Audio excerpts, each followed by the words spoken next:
Welcome back, explorers, because today is a little bit different.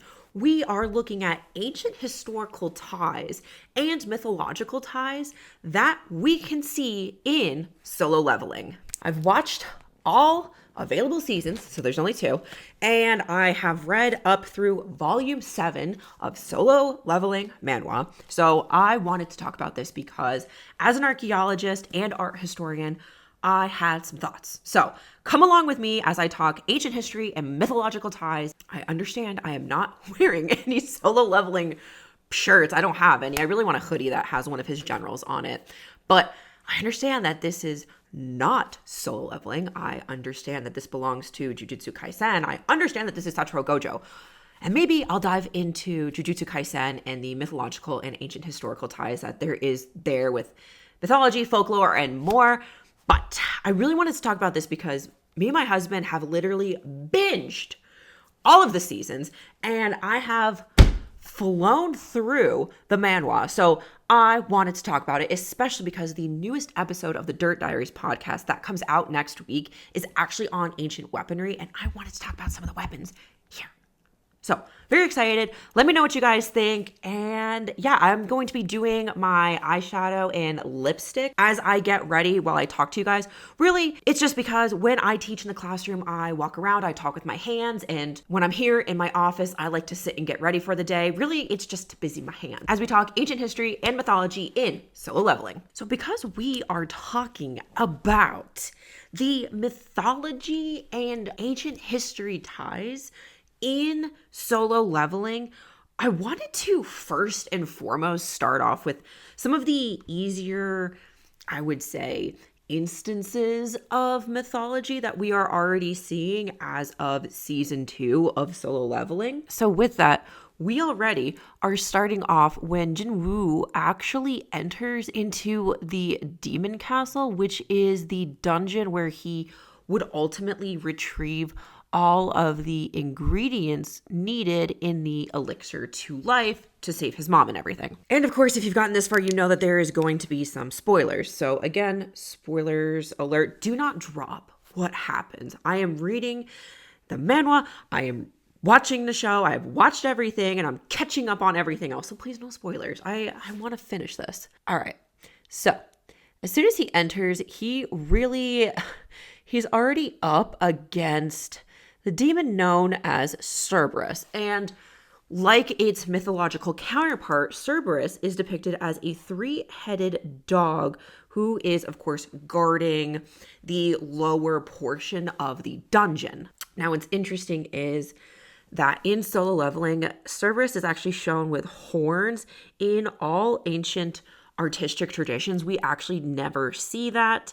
So, of course, little different. But like his Greco-Roman counterpart, this creature from Solo Leveling is doing his duty, which is to guard the entrance and protect what's inside, which is literally what Cerberus does in the ancient world for, Greco-Roman mythology, Greco-Roman, beliefs in the afterlife and everything. But we do get, really, it's one instance that is repeated in stories and art multiple times throughout ancient history about Cerberus leaving the underworld. And that is, of course, when Heracles in the Greek mythology realm and Hercules in the Roman mythology realm, when he has to actually go into the underworld and bring Cerberus up for one of his labors. And what's interesting is that many times in the ancient world, this story and imagery of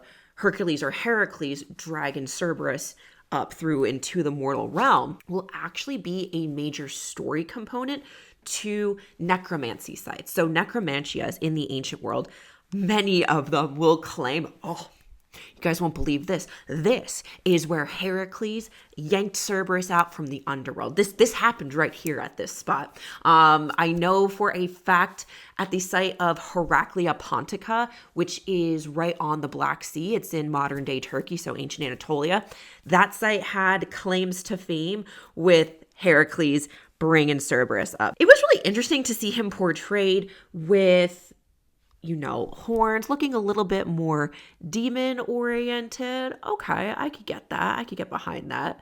But it really just makes me think of the tomb of Cerberus that was discovered a few years back now at this point in a suburb of Naples. Archaeologists were actually, digging at a necropolis there, and they thought they were digging at the edge of the cemetery, and they're like, oh, great, we found the wall. Awesome. We can finally turn back and start mapping. And then when they dug all the way down, they found a door, and wouldn't you know, not a wall, actually an untouched tomb that's over 2,000 years old. And it is named the Tomb of Cerberus because of the incredible painted wall on the inside that does show from right to left. It shows Hermes, and we know it's him because of the winged helmet. We see Cerberus in the middle, the three-headed guardian of the underworld. And then we see Heracles, who is standing there. We know it's him because he also has the club. Great iconography to help you figure out when it is, in fact, Heracles versus anybody else. Well, maybe I'll do a whole video on the Tomb of Cerberus because we had some cool updates recently. Well, recently as in last year. That's still recent in the archaeology world. Anywho, okay, moving on through the demon castle and the dungeon.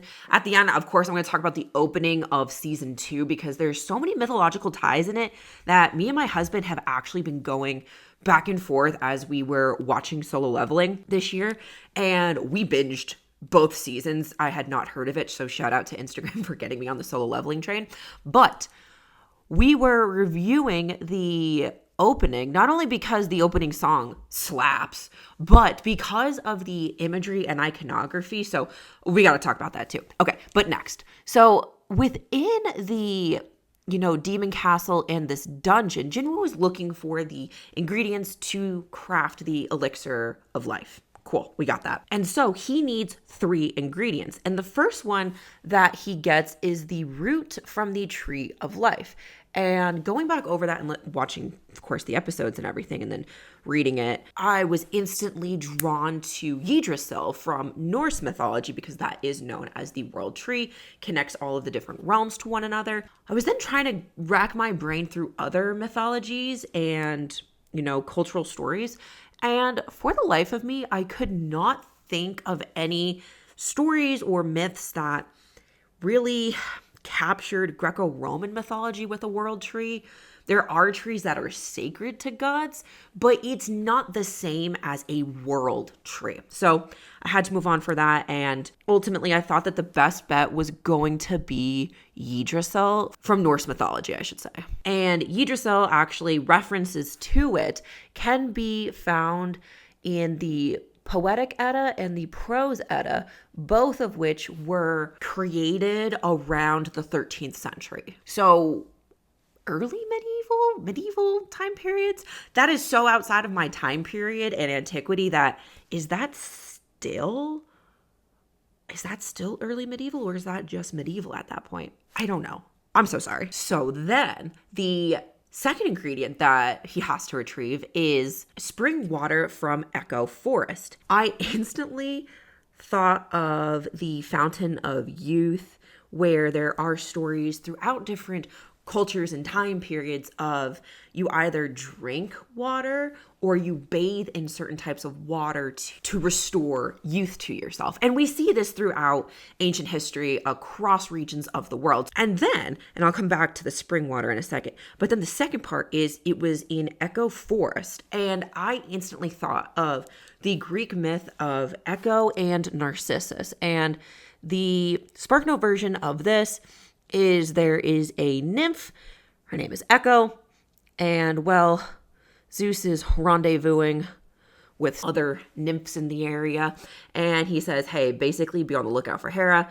Hera comes down, understands that her husband is not being faithful, and decides to punish Echo because she is helping her king. And she really didn't have a choice, really, but she ultimately paid the price with Hera, and Hera basically cursed her so that she could only say the last few words that you would say, like an echo, and that is how the explanation of echoes came to be. But in the story, Echo's already cursed as a nymph, and she falls in love with the man Narcissus. Of course, you see how the story is already going. Narcissus looks into a pool of water, falls in love with himself.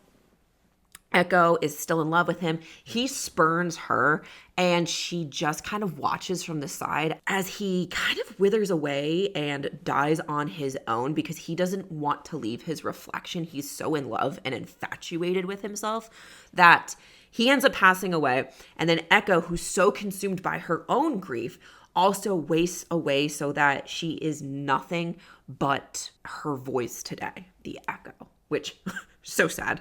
But that is who I instantly thought of. And I was like, okay, it could be Echo Forest because it's said to have taken place in a forest. Okay, I got that. But then going back to the spring water, springs in the ancient world and throughout antiquity are known to have healing qualities. So I was like, okay, restoring youth, healing, Jinwoo's mom. Okay, cool. That makes sense to me, especially because a lot of times springs would have been associated with healing centers, healing shrines to the Greek god Asclepius, who's the son of Apollo, and they're also called Asclepions. But a lot of times these springs, they could be purified water, but a lot of times they would have been sulfuric water. And yeah, there's a lot with that. But that's also where I was instantly drawn to. And then last but not least, for the third and final ingredient, it is the blood of the demon monarch of the dungeon. Okay, cool. So huge fight. Jinwoo gets it. It was a really great fight.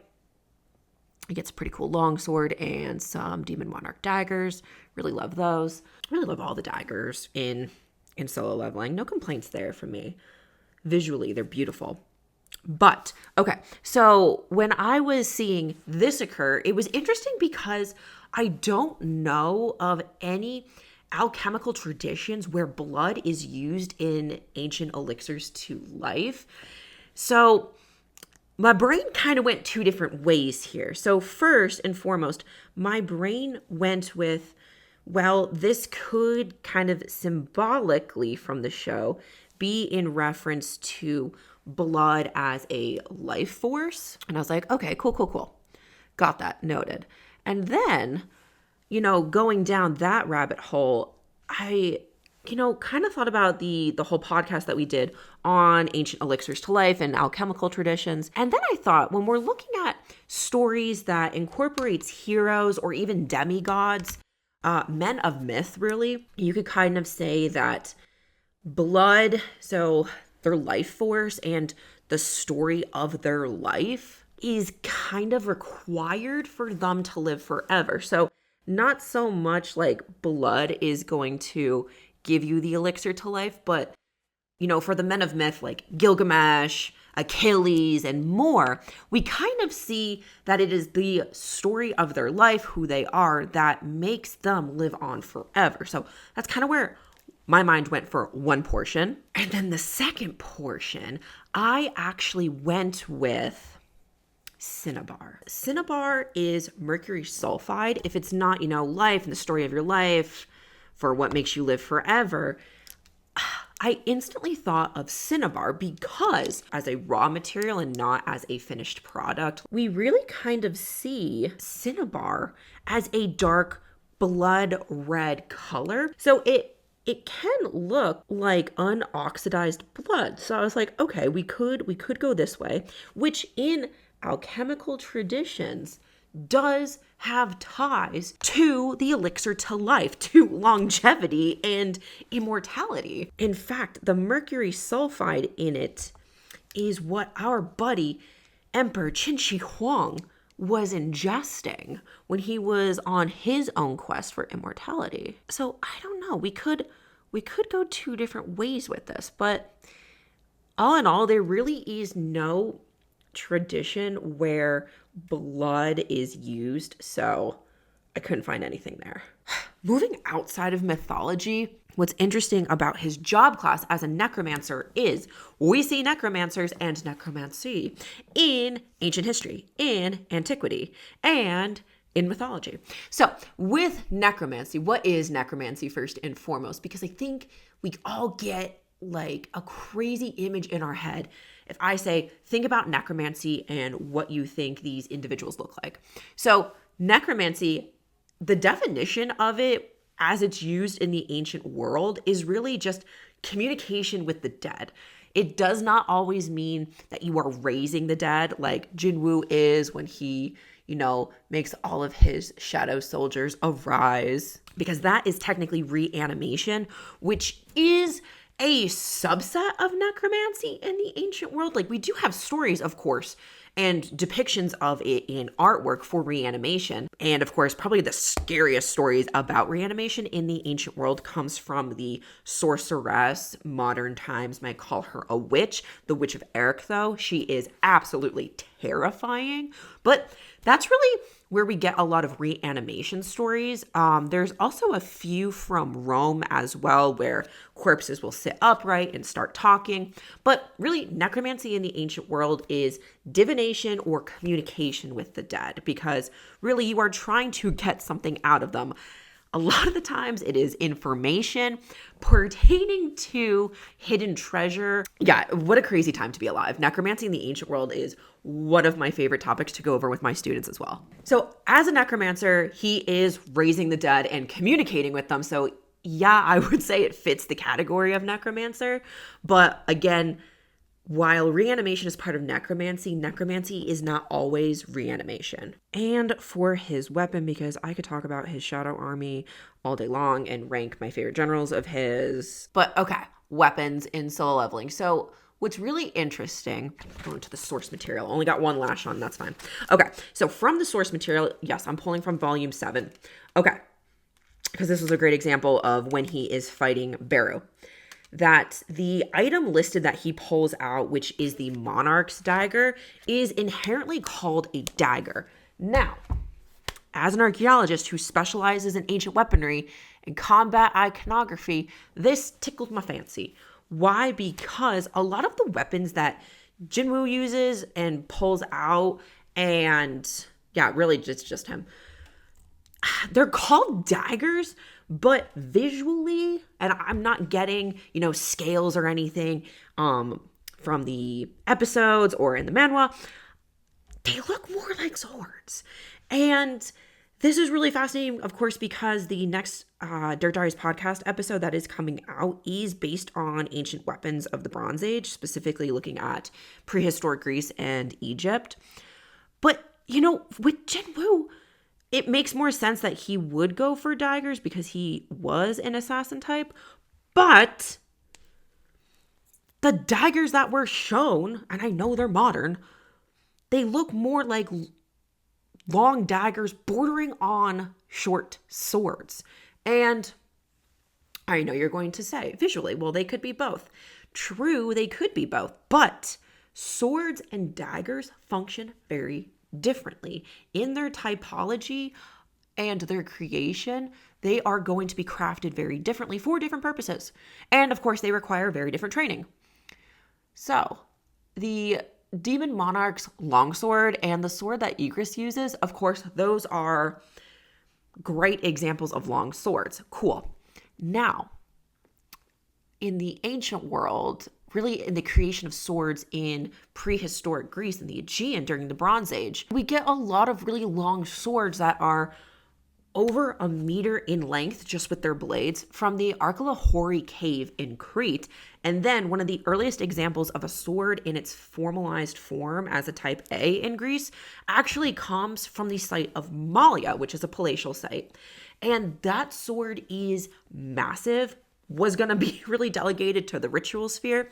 But it is interesting because the daggers that we're seeing in solo leveling, I would say that they are more on point with short swords, at least stylistically, from what I'm seeing visually. All right, looking at the beginning, looking at the opening of season 2, it is really interesting because granted, again, I haven't read everything, but from the opening, it really is giving Greek mythology vibes in the sense of not only because of the references visually to life, death, and rebirth with the burning of the underworld that transitions into a day, but there's snow on the ground and everything. But within the the skeletal remains that are shown in the opening scene, we also see growth coming through, which made me think of the goddess Persephone in Greek mythology, because she is both the goddess of spring, but rules alongside her husband as queen of the underworld. So instantly got those vibes, especially as in the first part of the opening, Jinwoo is either eating a pomegranate and tossing it to the side, and he like wipes his face with it.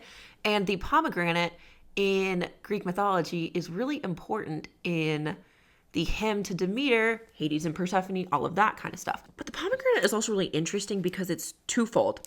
It is representational in art, ancient Greek religion, and more of fertility, prosperity, but also has ties to life, death, and rebirth because of the mystery cult at Eleusis, which is the mystery cult to Persephone and Demeter. I don't know. I just thought those ties were really interesting visually as, you know, a professor of art history and everything, that we're getting all these little bits and bobs from mythology, whether it's Norse mythology, Greco-Roman mythology, you know, the elixir to life throughout ancient history, and, you know, stories of alchemical traditions and everything. But really enjoying it so far.